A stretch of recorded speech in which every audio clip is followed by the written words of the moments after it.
अंधांतर एक प्रेमकथा. सुधाकर रोजच्या प्रमाणे लवकर आवरून निघाला. तेवढ्यात आईने हाक मारली. अरे, ऐकलंस का? राणे काकांचा फोन आलेला काल. हो का? मग काय म्हणाले काका? तब्येत बरी आहे ना त्यांची? खूप वर्ष झाली ना त्यांची भेट झालेली. हो रे. अरे पण फोन यासाठी केलेला की त्यांची रमा आठवते का तुला? आपल्या सुमासोबत अभ्यासाला यायची आपल्या घरी. हो ग आई, तिला कसं विसरेन. खूपच गोड होती. आणि हो, माझ्याशी बोलताना नेहमी लाजायची. आई, आपण गाव सोडून बाबांच्या नोकरीसाठी नागपूरला आलो आणि इकडचेच झालो. पण गावाकडची मजाच वेगळी. हो, पण काय करणार सुधाकर. आई, मी कॉलेजला होतो तेव्हा राणे काका नेहमी म्हणायचे, मला जावई म्हणून देऊन टाका याला. पण त्यांच्या मस्करीला रमा खरं समजून लाजायची. अरे हो, तीच काय. अरे, तिचं लग्न ठरलंय. अगं, चांगलीच बातमी आहे. कधी आहे लग्न? येत्या 14 तारखेला. आपल्या सगळ्यांना अगदी आग्रहानं आमंत्रण दिले. अगं आई, मला कसं जमेल. मला ऑफिसला च्या कामासाठी 12 तारखेलाच मुंबईला जायचं आहे. तू आणि बाबा जाऊन या. मी तुमची जाण्याची सगळी व्यवस्था करतो. बरं, चल मी निघतो. बाबा येतो. सुधाकरला ऑफिसला पोहोचायला थोडा उशीरच झाला. त्याच्या कॅबिनमध्ये जातो तोवर महादू शिपाई आला. साहेब, तुम्हाला मोठ्या साहेबांनी बोलावलंय. बरं, आलोच, म्हणून सुधाकर बॉसच्या कॅबिनमध्ये गेला. May I coming sir? Yes, coming. Sorry sir, आज थोडा लेट झालो. It's okay. अरे, तुला मुंबईला जायचं आहे? आहे ना लक्षात? Of course sir. 12 तारखेला निघणार आहे. गुड. पण सुधाकर, तुला बहुतेक प्रोजेक्ट कंप्लीट होईपर्यंत तिकडेच राहावे लागेल. पण तुला कंपनीकडून राहायची व्यवस्था हवी की पर्सनल करशील? नाही सर, माझ्या ओळखीचे आहेत. मी करेन सोय. ओके, मग लागा कामाला. Best of luck. थँक्यू. संध्याकाळी नेहमीप्रमाणे बाबांची औषधी घेतली. आईला कॉल केला होता. हॅलो आई, काही आणायचं आहे का? विचारले. आईने काही नाही आणायचे असं सांगून फोन ठेवला. 2 दिवस बाकी होते मुंबईला निघायला. सुधाकरचा मामेभाऊ मुंबईमध्येच राहायचा होता. सुधाकरच्या अचानक लक्षात आले, तो करेल आपल्या राहण्याची व्यवस्था. मोबाईलमध्ये त्याचा नंबर शोधून त्याला कॉल केला होता. राजेश का? मी सुधाकर बोलतोय. अरे सुधाकर, बोल. कशी आठवण काढलीस? काय म्हणतोय? बरे आहेत ना सगळे? अरे हो. मला तर बोलू देशील? मी मुंबईला येतोय ऑफिसच्या कामासाठी. माझी काही दिवस राहण्याची व्यवस्था होईल का कुठे?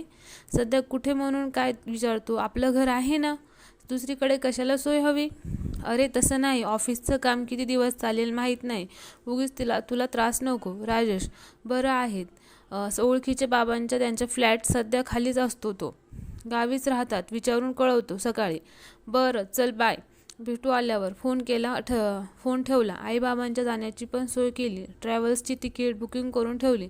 सकाळी राजेशचा कॉल आला. राहण्याची सगळी व्यवस्था होईल म्हणून. त्याला राहण्याची सोय झाली म्हणजे मोठा प्रश्न सुटला.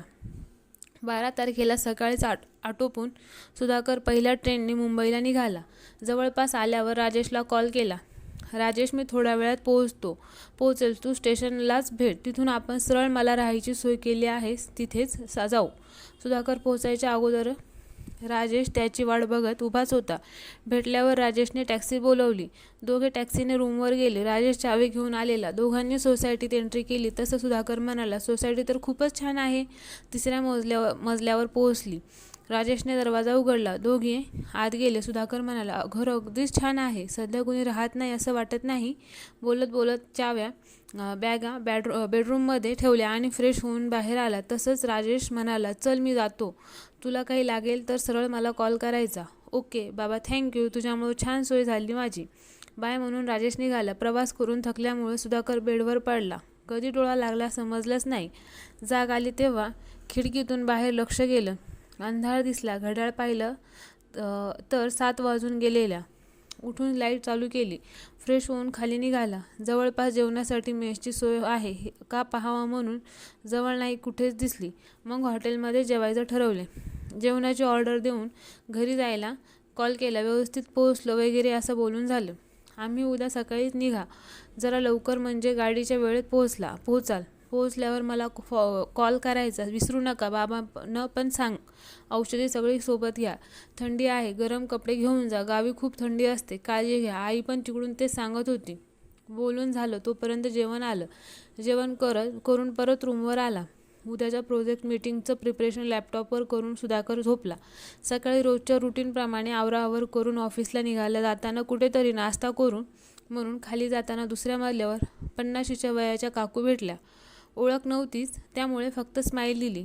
तसं काकू म्हणाल्या, नवीन दिसतोयस, कुणाकडे पाहुणा म्हणून आलास का? नाही काकू, मी वरच्या मजल्यावर राहायला आलो आहे थोड्या दिवसासाठी. ऑफिसचं काम संपलं की जाणार नागपूरला. एकटाच आहेस? हो एकटाच. आई बाबा नागपूरला चला बोलू नंतर म्हणून सुधाकर निघाला. काही लागलं तर सांग म्हणून काकूंनी पण दार बंद केलं. ऑफिसला जाऊन नवीन ओळखी करून घेतल्या. काम संपलं तसं येतानाच मेस शोधली. पत्ता आणि ॲडव्हान्स देऊन रूमवर आला. मुंबईच्या ऑफिसचा पहिला दिवस छान गेला असं स्वतःशीच बोलत सुधाकर फ्रेश झाला. जेवण आलं मेसमधून तर तसं गरम गरम जेवण घेऊन घ्यावे म्हणून जेवायला बसला. तेवढ्यात बाबांचा कॉल आला. तुम्ही गावी पोहोचलात, काळजी करू नको, सगळं व्यवस्थित आहे, तू स्वतःची काळजी घे असं म्हणून बाबांनी कॉल ठेवून पण दिला. बहुतेक पाहुणे असतील, खूप दिवसांनी भेटली सगळी मंडळी म्हणून कॉलवर जास्त बोलले नाहीत बाबा. जेवण आटपून तासभरासाठी प्रोजेक्टचं काम करत होता. जेमतेम 10 वाजत आले असतील आणि परत बाबांचा कॉल आला. बघून सुधाकर घाबरला. परत का कॉल आला असेल विचारताच फोन रिसीव केला. हॅलो बाबा, काय झालं असं एवढ्या उशिरा फोन? सर्व ठीक आहे ना? बाबा, काही ठीक नाही, हे सगळं गेलं. अहो बाबा, काय झालं नीट सांगाल का? आई ठीक आहे ना? हो आम्ही ठीकच आहोत, पण इकडचे काहीच ठीक नाही. का, काय झालं? अरे आपली रमा. बाबा, काय झालं रमाला?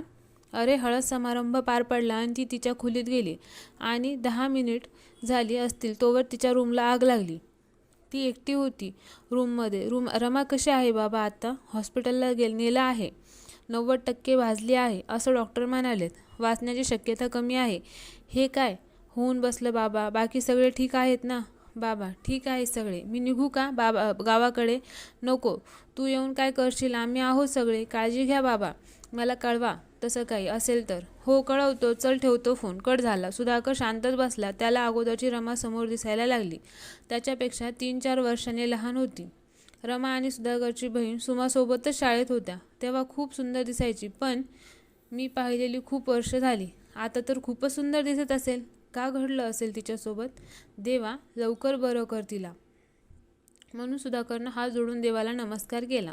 प्रोजेक्ट बघण्यावर लक्ष लागेना. रमा, राणे काकू समोर दिसत होते. लॅपटॉप बाजूला ठेवून तसाच विचार करत वेळवर पडून राहिला. पहाटेचे 4 वाजले असतील. पुन्हा फोन वाजला. बाबांचाच फोन होता. हॅलो, बोला बाबा. अरे सुधाकर, रमा गेली रे सगळ्यांना सोडून. पुढे काय बोलावे काही सुचेना. हॅलो, ऐकतोयस ना? हो बाबा, पण कसं सगळं अचानक? देवापुढे कुणाचं काही चालत नाही बघ. बरं, आम्ही आता दशक्रिया होईपर्यंत गावीच थांबतो, तू पण काळजी घे. हो बाबा. फोन कट केला. असं कसं झालं? सगळ्या विचारात पुन्हा झोप येईना. 6 वाजेपर्यंत तसाच बेडवर पडून राहिला. नंतर उठून आवरून पाहतो ऑफिसला जायची तयारी केली. घरातला कुलूप लावून निघाला. तेवढ्यात पायऱ्यावरून 20-22 वर्षाची तरुणी येताना दिसली. सुधाकरला पाहून छान स्माईल दिलं. ओळख नसतानाही कसं स्माईल या विचारात असताना ती म्हणाली, हाय सुधाकर. पण हॅलो, मी तुमच्या वरच्या म्हणजे 4थ्या मजल्यावर राहते. म्हणजे अजून सामान शिफ्ट व्हायचं बाकी आहे. तुम्ही एकटेच आहात? सुधाकर, हो सगळे गावी आहेत. आणि तुम्ही पण? मी पण एकटीच आहे. माझे पण सगळे घरचे गावी आहेत. बरं चला, तुम्हाला उशीर होत असेल ना, भेटू पुन्हा, जवळच तर आहोत आपण असं म्हणून ती तरुणी भरभर पायऱ्यावरून वर गेली. शेवटी नवीन आहे मी, तरी पण ही खूप जुनी ओळख असल्यासारखी कसं बोलत होती. अरे एवढं बोलली पण तिचं नावही विचारलं नाही. मी जाऊ दे, भेटेलच ना मग विचारू. या विचारातच टॅक्सीने कधी ऑफिसला पोहोचला हे समजलंच नाही. ऑफिसमध्ये गेल्यावर रमाचा विचार परत मनात चालू झाला. काकू काका ना एकटीच रमा होती. तिचं पण असं झालं काय होऊन बसलं सगळं या विचारातच काम चालू होतं. 5 वाजताची मीटिंग संपवून घरी निघाला तर वर जाऊन दरवाजा उघडणार तोवर सकाळची तरुणी पायऱ्यावर दिसली. आज सुधाकर स्वतःहून हाय म्हणाला तसं तिनेही लगेच रिप्लाय दिला. तुमचं सकाळी नाव विचारलंच नाही मी. सीमा, हाय म्हणून तिनं हात पुढे केला. तसं ती सुधाकर म्हणून त्याने पण हात मिळवला. बोलतच त्याने दार उघडले. तेवढ्यात सीमा म्हणाली, चहा घेणार का तुम्ही? मी पण छान चहा बनवते. अहो नको, मी घेईल खाली जाऊन. अहो त्यात काय एवढे, आणते मी चहा. की घरीच येत आहे माझ्या चहाला? मला आवडेल तुम्ही माझ्या घरी चहाला आलात तर. अहो पण कशाला उगीच तुम्हाला त्रास? त्यात कसला त्रास? मी चहा ठेवते, तुम्ही फ्रेश होऊन या. असं म्हणून सीमा घरी गेली. सुधाकर विचारात पडला. एकटी तरुणी, आपण तिच्याकडे चहाला गेलेलं कसं वाटेल? त्यात आजच ओळख झाली आमची. फ्रेश होऊन बाहेर येऊन विचारतच होता, जावं की नको? तेवढ्यात सीमाने पायऱ्यावरून आवाज दिला, अहो सुधाकर, चला, झाला, येताय ना तुम्ही? हो हो आलोच, म्हणून सुधाकर वरच्या मजल्यावर गेला. तसं चौथ्या मजल्यावरच्या बाकीच्या रूम बंदच होत्या. सुधाकर रूममध्ये गेला. तसा रूमचा छानच होता. सुधाकरने विचारलं, कुणाचा आहे रूम? सीमा म्हणाली, आमचाच आहे. खूप वर्ष झाली बाबांनी घेऊन ठेवला होता, पण बाबांची कंपनी बंद पडली. तसं आम्ही सगळे गावी गेलोत. इकडे कुणी लक्षच दिले नाही, म्हणून म्हटलं आपण घरीच बघावं. बोलत बोलत चहा बिस्किट घेऊन सुधाकर समोर ठेवले. तिनेही कप उचलून घेतला. सुधाकर विषयी तिने काहीच नाही विचारल्यामुळे त्याला आश्चर्य वाटत होतं. सुधाकर म्हणाला, जॉबला जाता का? नाही, मला नाही आवडत घराबाहेर पडायला. बाहेर पडल्यावर घाबरल्यासारखे होते मला. मग दिवसभर काय करणार? की लगेच गावी जाणार तुम्ही? नाही, गावी तर आत्ताच नाही जाणार. तुम्ही किती दिवस आहात इथे? I don't know. Project complete होईपर्यंत तरी आहेच. सीमा म्हणाली, चांगलंच आहे ना, मग मलाही सोबत होईल. म्हणजे मी पण नवीनच आहे, तुमची ओळख झाली म्हणून बरं झालं. बरं, मी काय म्हणते, तुम्ही जेवण बाहेरून मागवता का? सुधाकर, हो, मेस लावली कालच. उद्यापासून तुमचं जेवण मी बनवेल. मलाही एकटीसाठी रोज काय बनवू म्हणून टेन्शन आहेच. दोघांचं बनवलं तर काहीतरी सुचेल तुमच्या माझ्या आवडीनुसार बनवायला. सुधाकर, नको हो, काय हे चहा जेवण उगीच तुम्ही का त्रास घेता? मला काय येतं मेसमधलं जेवण? सीमा म्हणाली, अहो त्रास नाही, आणि हो, फुकट तर अजिबात नाही, कारण मला बाहेर निघायला आवडत नाही, म्हणून बाहेरच्या सामान तुम्ही वस्तू आणायच्या, जेवण मी बनवेल, आणि हो, इथेच जेवण करत जाऊ, मग तुम्ही तुमच्या रूमवर जात जा. एवढं हक्काने सीमा बोलत होती. यापुढे सुधाकरला नाही म्हणणे अशक्यच नव्हते. बरं ठीक आहे, पण आपण एकमेकांना आहो जाऊन बोलायचं नाही. एवढ्या हक्काने बोलतोय आपण, खास मैत्री झाली की, पण एकाच दिवसात तू मला तू म्हणून बोलायचं का? हो, मलाही हक्काची मैत्री आवडते.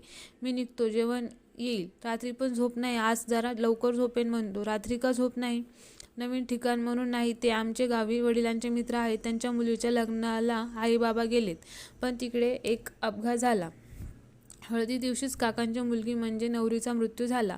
खूप चांगले आहेत सगळेच. बिचारे काका, एकटीच रमा होती त्यांना. काय अवस्था झाली असेल काका काकूंची, देवच जाणे. सीमा, हो का, वाईटच झालं ना? एवढंच बोलली. चल मी येतो, भेटू उद्या, म्हणून सुधाकर निघाला. पण ती म्हणाली, बरं, गुड नाईट. सुधाकर त्याच्या रूममध्ये आला. बाबांचा कॉल होत गेला. बाबा, कसे आहात सगळे? बाबा, अरे कसे असतील, राणे तर खचून गेलाय पूर्ण. बाबा, काळजी करू नका, काकांना सांगा, वाटलंच नागपूरला घेऊन या दोघांना येताना. काकांना देता का फोन? मी बोलतो त्यांच्यासोबत. बरं, देतो. हॅलो काका. राणे काका नुसतेच रडत होते. अहो काका, रडू नका, जे व्हायचं ते झालं, कुणाच्या हातात नव्हतं, पण तुम्ही त्रास करून घेऊ नका. मी आहे ना तुमचा मुलगा. काका, मी येतो लवकरच. ओके, म्हणून सुधाकरने फोन ठेवला. तेवढ्यात दार वाजलं. बहुतेक मेसवाला असेल. दार उघडून पाहिलं तर सीमा दारात उभी होती. काय ग, काही हवं आहे का? नाही, काही नाही, सहजच आले होते. बरं, तू तुझ्या काकांच्या मुलीला पाहिलंस का कधी? हो, पण बरीच वर्ष झाली. तेव्हा ती लहान, म्हणजे असेल 8वीत. मी फर्स्ट इयरला. लास्ट टाईम तेव्हाच भेटलो. त्यानंतर बाबा आई जायचे गावी, पण मला नाही जमलं कधी जायला. कॉलेज झालं की जॉब लागला, पण आता जावंच लागणार काका काकूंसाठी. पण तू का विचारतेस? काही नाही, सहजच, असं म्हणून सीमा निघून गेली. सुधाकरला प्रश्न पडला की मी एवढा अपघात सांगितला तर सीमा त्यावर काहीच बोलली नाही. मग आता रमाला मी पाहिलं का हे विचारायला का बरं आली असेल? जाऊ दे, असेल तिच्या मनात काही. पण सीमा छानच आहे. आजकालच्या मुली लवकर कुणाशी जुळवून घेत नाहीत. पण ही खूपच मनमिळावू देखणी पण आहे. काय फालतू विचार करतोय मी पण. चांगली मैत्री जमली दोघात, आणि मी काय विचार करतोय. आता रोज सकाळी सीमा नाश्ता टिफिन सुधाकरला द्यायचे, आणि ऑफिसवरून येताना सुधाकर घरातील गरजेच्या वस्तू घेऊन यायचा. सुधाकर ऑफिसला जाताना सीमा बाल्कनीत उभी असायची, आणि सुधाकर खाली गेला की तिला वरून पाहून हात हलवून बाय म्हणायचा. खालच्या काकू त्यांच्या बाल्कनीत तुळशीला पाणी घालत असत. सुधाकरने वर बघून बाय केलं की त्यांना पण वरती पाहून म्हणायच्या, कोण नाही वर आणि हा कुणाला हात दाखवतो देव जाणे. अशातच महिना गेला. काका काकू नागपूरला थोडे दिवस राहून परत गावी गेले आणि रोज आईबाबांशी बोलणं व्हायचं फोनवर.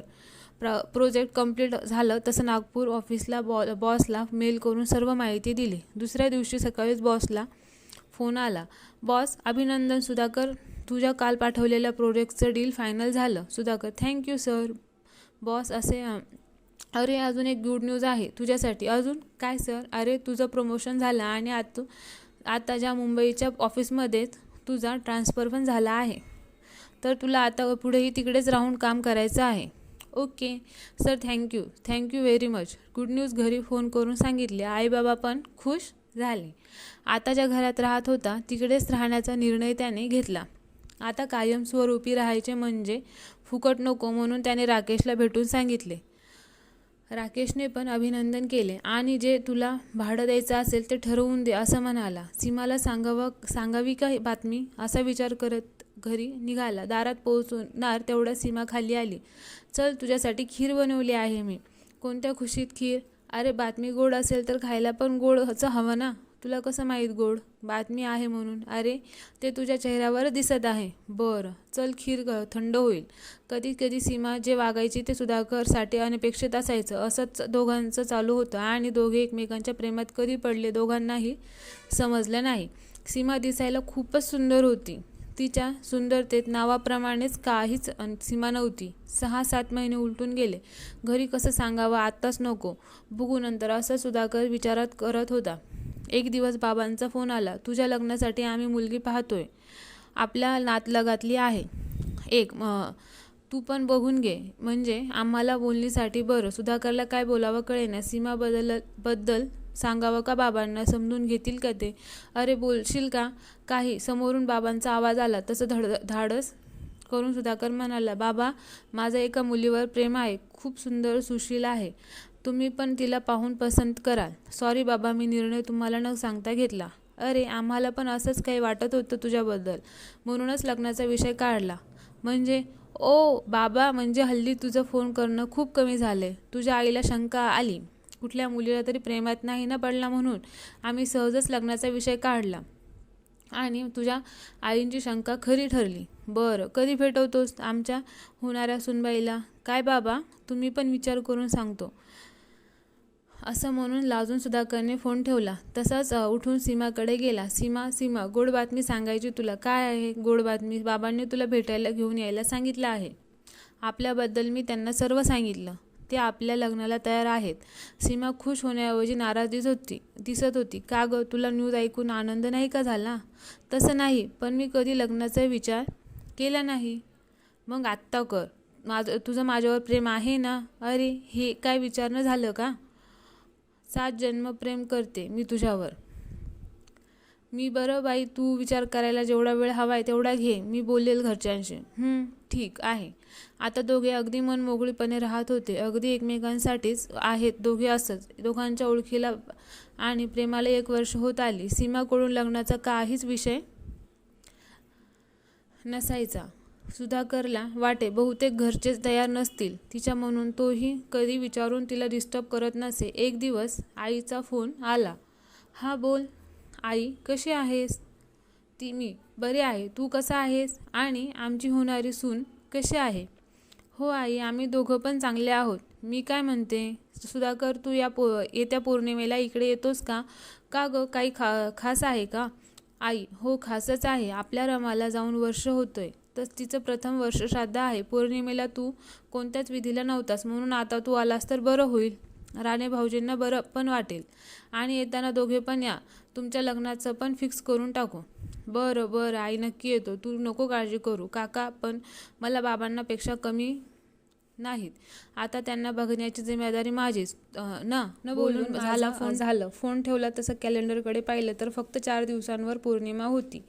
सीमाला सांगायला हवं म्हणून सीमाच्या रूममध्ये गेला. सीमा झोपली होती.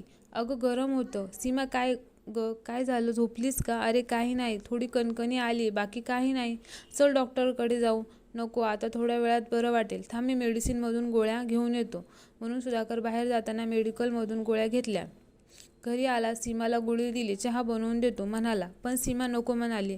बरं ऐक ना सीमा, मला तुला काही सांगायचे आहे. सांग ना. मग काय त्यात. आईचा फोन आलेला. रमाबद्दल तुला आपली ओळख झाली तेव्हा सांगितलं होतं ना, तीच. प्रथम वर्ष श्राद्ध आहे. 4 दिवसाने मला जावं लागेल आणि तुला पण आईंनी घेऊन यायला सांगितलं आहे. येशील ना. मला नाही बरं वाटत, तू जाऊन ये. तोपर्यंत बरं वाटलंच तर येईन मी पण. ठीक आहे, आराम कर आता, म्हणून सुधाकर बाहेर आला. 3 दिवस झाले पण सीमा फ्रेश नव्हती. सुधाकरला काय करावं समजेना. आजारी सीमाला सोडून जायची इच्छा नव्हती आणि न जाऊन चालणार नव्हते. त्याची द्विधा मनस्थिती पाहून सीमा म्हणाली, 1 दिवसाचा प्रश्न आहे, जाऊन येतो. आता सुधाकरला थोडं हायसं वाटलं. पौर्णिमेच्या 1 दिवस अगोदरच सुधाकरला निघायचं होतं, कारण पौर्णिमेला निघून विधी वेळेपर्यंत पोहोचणं शक्य नव्हतं. 2 दिवसांनी कपडे बॅगनं टाकून निघायची तयारी झाली. सीमाला भेटण्यासाठी तिच्या रूमकडे गेला. जणू ती त्याचीच वाट बघत होती. आलास का, मी वाटच बघत होते असं म्हणून त्याला मिठी मारली आणि रडायला लागली. जणू पुन्हा परत भेटणारच नाही. सुधाकर, अगं सीमा, काय झालं. 2च दिवसासाठी चाललो आहे. तू म्हणत असशील तर नाही जात. असं तिनं डोळे पुसले आणि म्हणाले, नाही जातो मी, ठीक आहे. बरं चल निघतो, पोहोचलो मी कॉल करेन तुला. काळजी घे. हो, तू नीट जा, काळजी घे. सीमाचा निरोप देताना सुधाकरकडे अशी पाहत होती की पुन्हा कधीच भेटणार नाही. सुधाकरला स्पष्ट जाणवत होते. येतो म्हणून सुधाकर निघाला. स्टेशनवरून गाडी पकडली. सीमाचा चेहरा काही केला नजरेसमोरून जात नव्हता. कॉल करू का. नको, आता आराम करत असेल. उगीच माझ्या फोनमुळे डिस्टर्ब होईल. पहाटे 5 वाजता गावी पोहोचला. गाडीतून उतरल्याबरोबर सीमाला कॉल केला, पण नंबर चुकीचा आहे, तपासून पहा, असंच उत्तर येऊ लागलं. असं कसं शक्य आहे, बघू नंतर, म्हणून बॅग घेऊन राणे काकांच्या घरी निघाला. घरी सगळे दुःखद वातावरणात होते. आई बाबा कालच गेले होते. राणे काकू सुधाकरला बघून रडू लागले. त्यांना समजावून सांगून शांत केले. आंघोळ करून विधीची तयारी चालू झाली. ब्राह्मण आले. पूजेचं नैवेद्य सगळं व्यवस्थित केलं होतं. ब्राह्मणांनी विधीला सुरुवात केली. पिंडदान करून तसवीर पूजेला फोटो मागितला.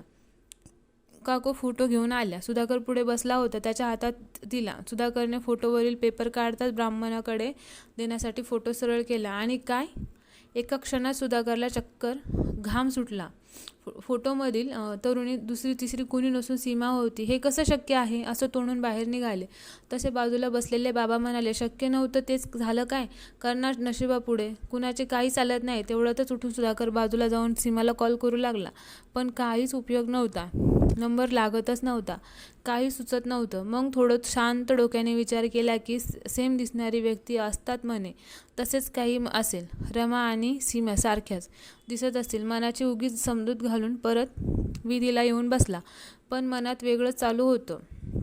2 तासात विधी पूर्ण झाला. लगेच बॅग घेऊन सगळ्यांना सांगितलं, ऑफिसमधून ताबडतोब बोलावलं आहे, मला लगेच निघावं लागेल. कुणाच्याही परवानगीची वाट न बघता तडक निघाला. मिळेल त्या गाडीने मुंबईला लवकरात लवकर पोहोचून काय प्रकार आहे हे जाणून घ्यायचे होते. मिळेल त्या गाडीने एकदाचा मुंबईत पोहोचला. टॅक्सी करून घरी आला. सरळ 4थ्या मजल्यावर गेला. दाराला कुलूप होतं. परत सीमाचा फोन ट्राय केला, पण तोच आज तेच दार वेगळं वाटत होतं. असं वाटत होतं खूप वर्ष तिथं कोणी राहत नसल्यासारखं. काय प्रकार आहे, काही समजत नव्हतं. मग आठवलं, खालच्या काकूंना माहीत असेल सीमा कुठे ते, म्हणून कधी नव्हे ते काकूचा दरवाजा वाजवला. काकू बाहेर आल्या. का रे सुधाकर, काही हवंय का. काही नाही काकू, वरती सीमा राहते ना, ती कुठे गेली माहीत आहे का. काकू, कोण सीमा. आणि तुझ्या रूमच्या वरच्या मजल्यावर सगळे फ्लॅट बंद आहेत, ते एकाच मालकाचे आहे. तीनही रूम तो म्हणे गावीच असतो. मग सीमा, अरे कोण सीमा, आपल्या बिल्डिंगमध्ये सीमा नावाची कोणी राहत नाही. सुधाकरला काय बोलावं काही सुचत नव्हतं. जिच्यासोबत गेली 1 वर्ष राहत होतो ती इथे राहतच नाही, कसं शक्य आहे. स्वतःच्या रूमचा दरवाजा उघडला. एक न अनेक विचार डोक्यात चालू होते. घामाघूम झाला होता. डोकं काम करायचं बंद झालं होतं. तसाच बेडवर बसून राहिला. तेवढ्यात कपाटावर ठेवलेल्या डायरीकडे लक्ष गेलं. कसली डायरी, मी तर नाही ठेवली. बघू तरी कसली डायरी ते, म्हणून सुधाकरने डायरी काढली. उघडून बघणार तेवढ्यात लाईट गेली. गरम होतं म्हणून बाल्कनीची दार उघडली. तेवढ्यात एवढं जोराचा वारा आलं की असं वाटलं वादळ घरात शिरतंय की काय. डायरी काढून बघायला सुरुवात केली आणि सुधाकरला चक्कर यायला लागली. प्रिय सुधाकर, मी रमा, म्हणजेच तुझी सीमा. तू मला ओळखले नाहीस. कसा ओळखशील? आपण भेटूनच खूप वर्ष झालेली. तुझ्या आठवणीत पण नव्हते मी कशी दिसते ते. तुला आठवतं आपल्या सोसायटीत नाटक झालं होतं आपलं मुलांचं. तेव्हा मी 8वीत होते. त्याच वर्षी तुम्ही नागपूरला आलात. त्या नाटकात तू नवरा आणि मी तुझी बायको झाले होते. आणि त्या दिवसांपासून मी कधीच दुसऱ्या कुणाचा विचार देखील केला नाही. कॉलेजमध्ये पण मुली बोलायच्या असं कुठे प्रेम असतं का? पण मी म्हणायचे माझं प्रेम कधीतरी तुझ्यावर पर्यंत पोहोचेल. मग कॉलेज संपल्यावर बाबांनी स्थळ पाहायला सुरुवात केली. तेव्हा पण माझं धाडस नाही झालं. विचार केला तू तर मला विसरला पण असशील. मग कुणाला सांगून काय उपयोग? मुलगा चांगल्या हुद्द्यावर आहे. आपण असे गरीब कसे जमेल? त्यांनी मला समजावलं. आमच्यात नात्यातील स्थळ शोधून माझं लग्न जमवलं. पण मला मान्य नव्हतं. मी तुझ्या व्यतिरिक्त कुणावरही प्रेम विचार करत नव्हते. मग त्यात काय? त्याच्या नावाची हळद लागली पण कुंकू नाही लावायचा म्हणून हळदी दिवशी मीच माझ्या खोलीला आग लावून घेतली आणि समाधानाने डोळे मिटले. पण तुला भेटण्याची इच्छा अधुरीच होती म्हणून सीमा बनून तुझ्या आयुष्यात आले. मला माफ कर. मी तुझ्याशी खोटं बोलले. पण माझं खरं प्रेम होतं. मला तुझं प्रेम हवं होतं. मला तुझा सहवास हवा होता म्हणून सगळं केलं. तुला आठवतं मी आंघोळ करून बाहेर आले होते. माझ्या माथ्यावर काहीच नव्हतं. ते बघून तू तुझ्या हाताने मला कुंकू लावलंस आणि मी पूर्ण तवाने तुझी झाले. मला एक क्षण पुरेसा होता तुझ्या प्रेमाचा. तू तर मला पूर्ण 1 वर्ष दिलं. मी खूप भाग्यवान होते म्हणून तू मला भेटलास. आणि हो, मी आता निघते कारण वर्षश्राद्धाचा विधी सुद्धा बऱ्यापैकी तुझ्याच हाताने पार पडला आणि मला शेवटची मुक्ती मिळाली. तुझीच फक्त तुझी रमा. सुधाकरच्या डोळ्यातून अश्रुधारा वाहत होत्या. मनाशीच बोलत होता तू तुझं साध्य केलंस आणि मला मात्र अंधांतरी सोडून गेलीस. धन्यवाद ही कथा ऐकल्याबद्दल. अशाच वेगवेगळ्या आणि नवनवीन कथा ऐकण्यासाठी आपल्या चॅनलला सबस्क्राईब करा आणि ह्या व्हिडिओला नक्की लाईक करा. तसेच अशा कथा आणि अशा स्टोरीज या मी नेहमी टाकत राहील. धन्यवाद.